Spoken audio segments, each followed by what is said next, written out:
Mikä on nimesi? Nimeni on Minna, mutta kaikki kutsuu mua aina äidiksi. Tykkäätkö saunoa? Tykkään saunaa. Joo, tykkään. Kuinka vanha olet?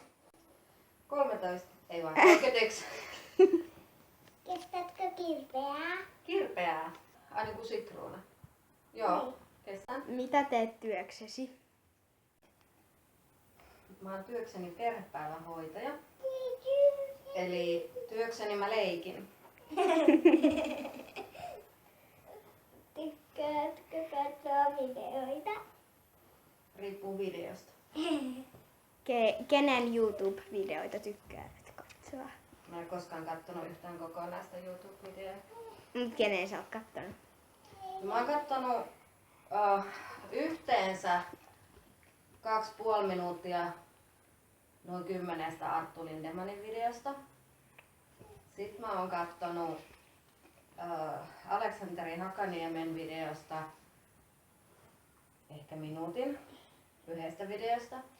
Ja sitten Somppu Pompun videoista on kattonut muutamia tai semmoisia pätkiä. Ja AOMK videoista on kanssa kattonut semmoisia pätkiä, pikkupätkiä. Okay. Kävitkö viime kesänä uimassa? En todellakaan.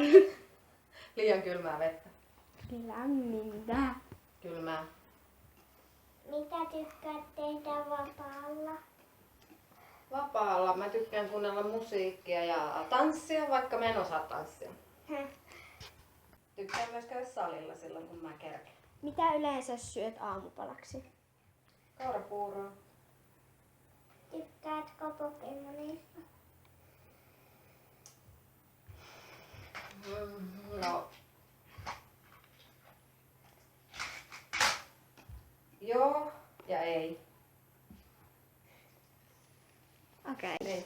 Elikkä tämän videon ja ehkä mahdollisesti tulevien videoiden koko pointti on se, että minä haluan tutustua YouTube-videoiden tekemiseen. Ja mä luulen, että on helpointa tehdä sitten se tutustuminen tekemällä niitä itse. Tämän videon haastatteluista kiitos Sonjalle ja Aapolle. Tässä on Sonja, se on mun tytär. Ja täällä on Aapo, se on mun poika. Sompupoppu ja AOMK. Ja tää on Eeli ja tääkin on mun poika, vaikka sillä on pitkä valkoinen tukka. Ja joo, no niin, ei muuta. Heippa! Ja laita peukut ylös. Peukut ylös kans.